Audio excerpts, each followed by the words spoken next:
नमस्कार, स्वागत है आप सभी का TV9 भारतवर्ष। आप देख रहे हैं, आपके साथ मैं हूं पूर्णिमा मिश्रा।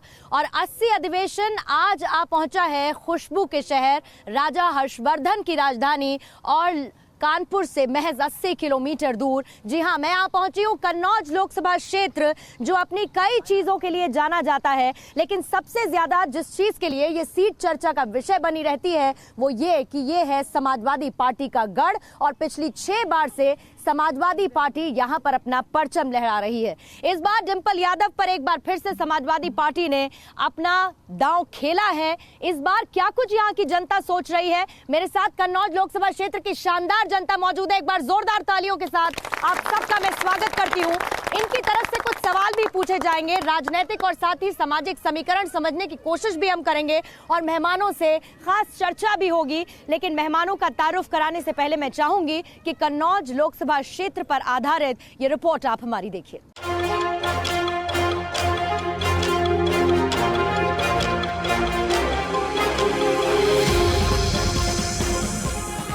खुशबू का शहर और एशिया का पेरिस कन्नौज आजकल उत्तर प्रदेश की राजनीति का केंद्र बिंदु है। कन्नौज से लोकसभा चुनाव जीतकर सांसद बनने वाले 3 कद्दावर नेता मुख्यमंत्री बने। 1984 में सांसद बनी शीला दीक्षित दिल्ली की 3 बार मुख्यमंत्री रही, तो वहीं 1999 में जीते मुलायम सिंह यादव और 2000 में चुने गए अखिलेश यादव यूपी के मुख्यमंत्री रहे। कई दशक तक कांग्रेस के हाथ के साथ रहने वाली कन्नौज की जनता पिछले 21 सालों से साइकिल पर सवार है। कन्नौज संसदीय सीट में 5 विधानसभा सीटें आती हैं। 2017 के विधानसभा चुनाव में इन 5 में से 4 सीट पर बीजेपी और महज 1 पर समाजवादी पार्टी जीती थी। यहाँ पर 18,50,000 से अधिक मतदाता हैं। इनमें से 10,10,000 पुरुष वोटर और 8,40,000 महिला मतदाता हैं। लोकसभा क्षेत्र के सियासी समीकरण की बात करें तो यहाँ पर मुस्लिम आबादी सबसे ज्यादा 36% है। यादव 16%, ब्राह्मण 15% और राजपूत 10% हैं। इसके अलावा यहाँ पर अन्य पिछड़ा वर्ग के मतदाता भी बड़ी संख्या में हैं। बात स्थानीय मुद्दों की करें तो 100 से ज्यादा छोटे बड़े इत्र कारखानों वाले इस शहर में कारोबार के हालात बहुत अच्छे नहीं हैं। इत्र निर्यात करने वाले व्यवसायी कहते हैं कि हमें कर्ज नहीं, सुविधाएं चाहिए। गांव के नौजवानों के बीच रोजगार बड़ा मुद्दा है। आवारा जानवरों से फसलों को होने वाला नुकसान भी काफी बड़ी समस्या है। महागठबंधन की ओर से उत्तर प्रदेश के सबसे मजबूत राजनीतिक घराने की बहू समाजवादी पार्टी की डिंपल यादव प्रत्याशी हैं। वहीं बीजेपी ने सुब्रत पाठक को मैदान में उतारा है। Bureau report, TV9 Bharatvarsh. तो कौन होगा कन्नौज के रण का धुरंधर, ये बड़ा सवाल है। 2 चरण की वोटिंग हो चुकी है, लेकिन पासा किस तरफ पलट रहा है? क्या डिंपल यादव एक बार फिर से यहां पर चुनी जाएंगी या फिर बीजेपी जो 2014 में मोदी लहर के बावजूद महज कुछ हजार वोटों से चूकी थी, वो वापस से सस्टेन कर पाएगी? बातचीत करने के लिए मेरे साथ मेहमानों का खास पैनल मौजूद है। आपका उनसे मैं तारुफ करा देती हूँ। मेरे साथ मौजूद है विवेक नारायण मिश्रा जी, आप कांग्रेस की तरफ से हैं, बहुत बहुत स्वागत करती हूँ सर आपका। साथ ही हमारे साथ नवाब सिंह यादव हैं, आप सपा की तरफ से हैं, महागठबंधन को रिप्रेजेंट करेंगे, बहुत बहुत स्वागत सर आपका भी। और आनंद विक्रम सिंह, आप शिवसेना की तरफ से मैदान में हैं, बहुत बहुत स्वागत आपका भी मैं करती हूँ। शिवसेना क्या इस बार कुछ कमाल कर पाएगी? किसको मदद करेगी, किसका वोट काटेगी, इस पर शिवसेना से हम बातचीत करेंगे। लेकिन सबसे पहला सवाल कन्नौज लोकसभा क्षेत्र की जनता से मेरा है कि कन्नौज के लोगों को कौन पसंद है? कमल का फूल पसंद है या फिर एक बार फिर से डिंपल यादव? तो आपने सुना, जैसा कि मैंने पहले ये कहा था कि ये समाजवादी पार्टी का गढ़ रहा है, चाहे आप मुलायम सिंह यादव की बात करें या फिर अखिलेश यादव की बात करें और उसके बाद डिंपल यादव की भी। लेकिन मुद्दों की बात होना बहुत जरूरी है और इसीलिए शुरुआत में मुद्दों के साथ सबसे पहले करती हूँ। मुझे ये बताइए, 2014 में चली तो मोदी लहर थी, लेकिन उसके बावजूद समाजवादी पार्टी को यहाँ से कोई उखाड़ नहीं पाया, लेकिन वोटों का मार्जिन बहुत कम था। मुझे ये बताइए कि 5 साल में कितना काम हुआ? शुरुआत काम के साथ करूंगी, आप मुझे बताएं 5 साल में काम हुआ यहाँ पर? नहीं, कोई खास काम नहीं हुआ 5 साल में। आज तक अभी तक कोई काम नहीं हुआ, चाहे वो बुलेट ट्रेन की बात हो या गंगा सफाई की बात हो या नोटबंदी हो या GST हो। हर तरफ किसान परेशान, नौजवान परेशान, हर तरफ त्राईमाम हो रहा है। किसानों का मुद्दा यहाँ पर बड़ा मुद्दा है, आप बताइए यहाँ का सबसे बड़ा मुद्दा क्या है? सर मैं तो किसान हूँ। हाँ। और हमारे खेत सांड चरे जा रहे हैं। मैं चौकीदारी घर पे करूं या खेत में करूं? ये भी बड़ी बात है कि आप चौकीदारी घर पर करें या खेत में करें। आप बताइए यहाँ पर सबसे बड़ा मुद्दा क्या है? सबसे बड़ा मुद्दा सांड होगा। सांड होगा। हाँ हाँ, बैठ जाइए।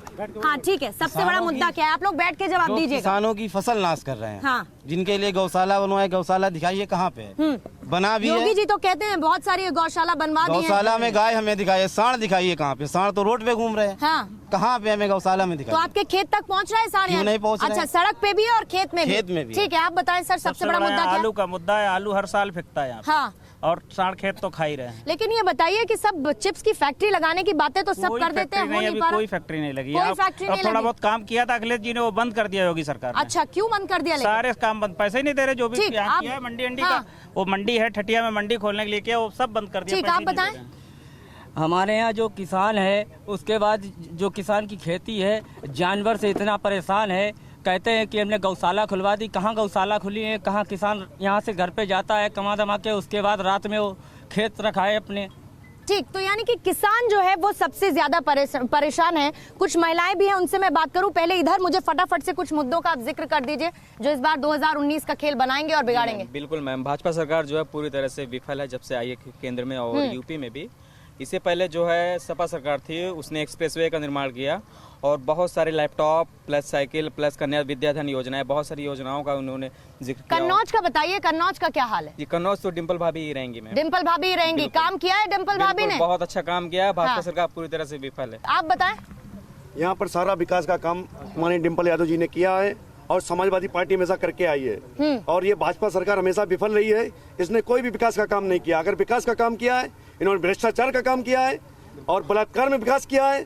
वर्क पे कोई काम नहीं किया है। यहाँ पर हमेशा समाजवादी पार्टी जीतती आई है और यहाँ से हैट्रिक होगी डिम्पल यादव जी की जीत की और यहाँ पर भाजपा की हार की हैट्रिक ठीक, होगी। भाजपा की हार की हैट्रिक की आप बात कर रहे हैं, लेकिन यहाँ पर मैं आपको ये भी बता दूं कि हम चाहते थे कि भाजपा इस डिबेट में पार्टिसिपेट करे, लेकिन बीजेपी के तरफ हमने न्योता भी दिया कि 80 अधिवेशन में वो शामिल हो, लेकिन वो यहाँ पर नहीं पहुंचे। उन्होंने मना कर दिया कि वो इस डिबेट में शामिल नहीं हो सकते। इसीलिए बीजेपी से जब आप कोई सवाल पूछेंगे तो उसका जवाब मैं नहीं ले पाऊंगी क्योंकि बीजेपी के रिप्रेजेंटेटिव यहाँ पर है नहीं। लेकिन शुरुआत सर मैं आप ही से कर लेती हूँ। अब मुझे ये बताइए कि समाजवादी पार्टी जो है वो तो एकदम मजे में लग रहा है, जनता का मूड सीधे भाभी की तरफ है। काम बहुत किया है या नहीं वो एक अलग बात है कि, लेकिन समाजवादियों का गढ़ है तो फायदा तो मिलेगा ही। ये कन्नौज वो धरती है, समाजवादी के जनक लोहिया जी, माननीय नेताजी, माननीय अखिलेश यादव, डिम्पल जी, और इतिहास बनाने का काम किया है। भारतीय जनता पार्टी के लोग डिबेट में आते ही नहीं क्योंकि जनता को गुमराह करके। लेकिन वो तो कहते हैं कि आप लोग इतना हल्ला मचा देते हैं कि उन्हें डिबेट में रहने नहीं देते। उनसे ज़्यादा हल्ला कौन मचाता? हम जवाब मांगते हैं, जवाब देने के लिए उनके पास उन सरकार है, तमाम लोग घेरे खड़े हैं। कौन बोल पाएगा? सरकार चाहेगी, कोई बोल पाता है? कि मुझे बताइए आप में से व्यापारी कौन कौन है? कोई है व्यापारी? ठीक है, इधर कुछ व्यापारी। आप मुझे बताइए कि जीएसटी नोटबंदी से तकलीफ हुई क्या? और जब व्यापार का जिक्र होता है तो मैंने तो सुना यहाँ पर इत्र की खुशबू, मतलब इत्र बसता था हर घर में, लेकिन अब धीरे धीरे वो खत्म होता जा रहा है। बिल्कुल, सबसे बड़ी समस्या ये है कि माननीय प्रधानमंत्री जी जब कन्नौज 2014 में आए थे तो वो बड़ी बड़ी बातें कन्नौज के लिए करके गए थे कि जब मैं चुनाव जीतूंगा तो मैं कन्नौज के इत्र को दुनिया के हर कोने में पहुंचाऊंगा। 4-5 साल पूरे कट गए, कुछ भी नहीं हुआ कन्नौज के लिए। जो कुछ अखिलेश जी ने अपनी सरकार में किया, आगे चल के यहाँ के मुख्यमंत्री जी ने उसको भी खत्म कर दिया। जीएसटी नोटबंदी से कोई दिक्कत हुई और यहाँ पर उद्योग का क्या हाल है? से हम लोगों को इतनी बड़ी दिक्कत हुई है। ये एक गुंडा टैक्स, गब्बर गुंडा टैक्स लगा दिया जिससे सरकार हमें चारों तरफ से घेरती। छोटे व्यापारी, मझोले व्यापारी सारे परेशान हैं, बेचारे ठेला वाले परेशान हैं। कह रहे हैं कि अलग अलग टैक्स वसूला जा रहा है, उससे इन्हें दिक्कत है। 1 मिनट सर आती हूँ। इधर आप लोग कुछ कह रहे थे जी, बताएं। जी, मैं व्यापार से हूँ। हाँ। और जो हमारे आसपास जितने भी क्षेत्र लगते हैं, विलेज वगैरह हैं, तो उनसे जीएसटी से पहले ये लोग, इनकी सोच ये होती थी कि इस दुकान पे जाएंगे तो कुछ खरीदेंगे, जीएसटी नहीं, हमको रेट सही लग जाएंगे। एक्चुअली अब क्या है, उनके दिमाग में बैठ चुका है जीएसटी से ही बहुत बड़ा फर्क गिरा और इतना बड़ा फर्क गिरा है कि जो चीज मुझे पहले कस्टमर को चलाने में दिक्कत नहीं होती थी, इस टाइम पर इतनी दिक्कत होती है कि वो ग्राहक चलता नहीं है। कि यहाँ पर जीएसटी से इतना हुआ है कि लोग आसपास के जितने भी व्यापार हैं छोटे वर्ग के, वो सभी परेशान हैं। धंधा चौपट हो गया है, आधा नहीं रहा है। अच्छा ठीक है, यहाँ पर कोई और किसान है क्या, या व्यापारी या किसान? ठीक है रुकिएगा। हाँ आप क्या? हाँ 25 महीने का बिल मेरे हमारा ये आया है 5.5 महीने 5.5 लाख रुपया आया। हाँ कितने महीने का? 5.5 लाख रुपया। ये देखिए ये देखिए ये आप फोटो भेजिए। ये 25 महीने का बिल 5.5 लाख रुपया आया। ये कैसे आया ये बताइए? अखिलेश की सरकार में हमारा आता था 2200 रुपया महीना, अब योगी की सरकार में आ रहा है ये 25 महीने का आया 5.5 लाख रुपया आया। ये कैसे आया बिल? ठीक है। हाँ बोलिए क्या कह रहे थे? अरे वीडियो बाद में बनाइएगा भाई, बातें कर लीजिए। सबके खाते में आने थे, किसी के भी खाते में नहीं आए हैं। इसके बाद रोजगार देना था 2 करोड़ लोगों को, और आज दिन तक किसी को भी रोजगार नहीं मिला है। रोजगार नहीं मिला क्या किसी को भी? यहाँ पर नहीं मिला रोजगार? हाँ नहीं मिला। क्या करते हो? स्टडी करते हैं। हाँ स्टडी कर रहे हो? तो अभी तो रोजगार मिलने में कितना वक्त है? अभी हैं 1-2 साल। 1-2 साल है तो नहीं मिला कैसे कह दिया? अभी तो 2 साल का इंतजार कर लेते दोस्त। आप कुछ कह रहे हो क्या? क्या कह रहे हो? सरकारी स्कूल में जो दूध भी नहीं मिलता था, अखिलेश यादव की सरकार में दूध मिलता था और से फल मिलते थे, और जो वो उसका नाम क्या है, जो गरीब लोग हैं, गरीब बच्चे हैं, उन्हें वजीफा भी नहीं मिला। अच्छा ये बताओ तुमको कौन पसंद है? हाँ कौन अच्छा लगता है? अखिलेश यादव अच्छे लगते हैं। चलो हम शिक्षक कर्मचारी की तरफ से हैं, 18वां पुरानी पेंशन के लिए है। हमारे पास योगी आदित्यनाथ जी का जो है लेटर है, जो कि सांसद रहते हुए उन्होंने माननीय प्रधानमंत्री जी के लिए लेटर लिखा था पुरानी पेंशन योजना बहाल की जाए। शिक्षक कर्मचारी अधिकारी 40 साल 35 साल 38 साल सेवा करेगा समाज की, और बुढ़ापे में दया का पात्र होगा, और एक दिन का सांसद, एक दिन का विधायक वो पेंशन का हकदार होगा। 2-2, 3-3, 4-4 पेंशन लेगा। आज प्रकाश सिंह बादल जी की पेंशन 5,26,000 रुपए बन रही है, जो कि राष्ट्रपति महामहिम राष्ट्रपति के वेतन से ज्यादा है। ये कहाँ का न्याय है? ये शिक्षक कर्मचारी अधिकारी इतना सेवा करने के बावजूद दया का पात्र क्यों है? ये किसने रोकी पेंशन? बीजेपी सरकार ने रोकी। पेंशन का मसला बड़ा मसला है पूरे उत्तर प्रदेश में। मैं देख रही हूँ शिक्षक बड़े परेशान हैं। तो कुछ सांसद आपकी कर पाई हैं मतलब इसे लेकर, या कोशिश की? हम लोग अनुयायी हैं। और लोहिया जी कहा करते थे, सत्ता में रहो कार्य करो, विपक्ष में रहो संघर्ष करो। इनकी बात हमारे पास आई, हमने माननीय सांसद जी महोदय को बताया, ये लोग भी मिले। अगर सत्ता में आए तो पेंशन बहाल होगी, और विपक्ष में रहे तो बराबर संघर्ष करते रहेंगे, लोगों की लड़ाई लड़ते रहेंगे। ठीक है सर। उधर से मुझे बताइए आनंद जी कि शिवसेना को लेकर एक काका है, वो कह रहे हैं हम सब कुछ बदलने के लिए आए हैं, तो जरा ये बता दीजिए बदलेंगे कैसे?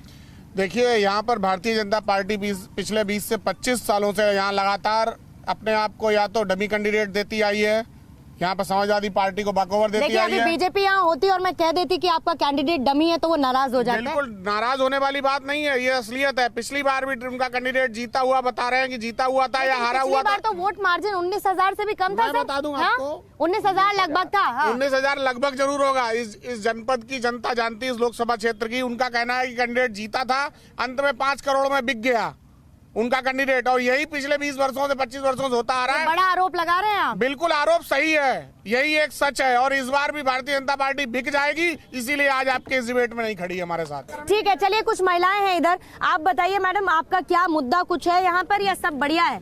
जी, मेरा मुद्दा है, बीजेपी वालों से पूछना चाहती हूँ कि वो इतने साल में महिलाओं की सुरक्षा नहीं कर सके, जो बेटी बचाओ बेटी पढ़ाओ का अभियान चला रहे हैं, खुद उनके विधायक बलात्कार कर रहे हैं। अभी उन्नाव वाला इतना मुद्दा उठा था, उनके बहुत सारे ऐसे विधायक हैं जो बलात्कार से लिप्त हैं, और योगी जी ने कोई कार्रवाई उन विधायकों के ऊपर नहीं की गई। मैं उनसे ये सवाल करना चाहती हूँ कि उन विधायकों पे कार्रवाई क्यों नहीं हुई अभी तक? बड़ी बात है, उन पर कार्रवाई क्यों नहीं हुई। लेकिन आपने महिला सम्मान का जिक्र किया, तो मुझे तो इतना पता है कि यहाँ पर समाजवादी पार्टी का गढ़ है, और आजम खान मंच पर खड़े होके महिला सम्मान की कैसी धज्जियां उड़ाते हैं मैडम, उन पर तो ये कुछ बोल नहीं पाए। देखिए, वो बड़े नेता है, मैं उनके मतलब बड़े नेता, मैं कन्नौज की बात कर रही हूँ केवल। नहीं, मैं तो समाजवादी पार्टी और नेताओं की बात कर रही हूँ मैम। ना रुकिए 1 मिनट। हाँ, मैं कन्नौज की बात कर रही हूँ। कन्नौज में अरे महिला सम्मान तो सब जगह बराबर होता है ना जी मैडम, कन्नौज में बदल जाता है, ऐसा नहीं है ना। आजम खान जी ने किसी महिला का नाम नहीं लिया। हाँ। मैंने भी न्यूज देखी है मैडम, 4 बार देखी, किसी महिला का नाम नहीं लिया। उन्होंने ये भी कहा कि अगर मैंने किसी महिला का नाम लिया हो तो मैं चुनाव लड़ना छोड़ दूंगा, ये कहा है उन्होंने मंच से। ठीक है, मोदी जी जाएंगे तो अच्छे दिन आएंगे। अच्छा तब आएंगे तो क्या मोदी जी कहते हैं मोदी है तो मुमकिन है, ऐसा नहीं है यहाँ मोदी है तो पर? दंगा मुमकिन है। हाँ, मोदी है तो दंगा मुमकिन है। अच्छा हाँ, मेक इन इंडिया फेल, काला धन फेल, 15 लाख फेल, 2 करोड़ रोजगार fail, bullet train fail, smart city fail, नोटबंदी फेल, जीएसटी फेल, महंगाई में कमी फेल, सस्ता तेल फेल, धारा 370 फेल, लोकपाल फेल, भ्रष्टाचार मुक्त देश फेल, मजबूत रुपया फेल, रोजगार फेल, कानून व्यवस्था फेल, गंगा की सफाई फेल, नारी सुरक्षा फेल, स्वच्छ भारत मिशन एक के बदले 10 फेल, राम मंदिर का निर्माण फेल, फसल का 1.5 गुना दाम फेल, सब कुछ फेल आपके हिसाब से, सब कुछ फेल आपके हिसाब से। तो यहाँ पर आप देख रहे थे कन्नौज लोकसभा क्षेत्र में जनता का रिपोर्ट कार्ड क्या है काम को लेकर। हालांकि यहाँ पर कुछ चीजों को लेकर नाराजगी जरूर है, लेकिन जैसा कि मैंने यहाँ पर कहा, इसे समाजवादी पार्टी का गढ़ कहा जाता है और उसी एक तरफा लोगों का रुझान देखने को मिल रहा है। मेरे साथ खास मेहमान मौजूद थे, आप सभी का बहुत बहुत शुक्रिया इस चर्चा में शामिल होने के लिए। कन्नौज लोकसभा क्षेत्र से मेरे साथ फिलहाल इतना ही, पहुंचेंगे किसी और लोकसभा क्षेत्र, जानेंगे वहां पर जनता का रिपोर्ट कार्ड।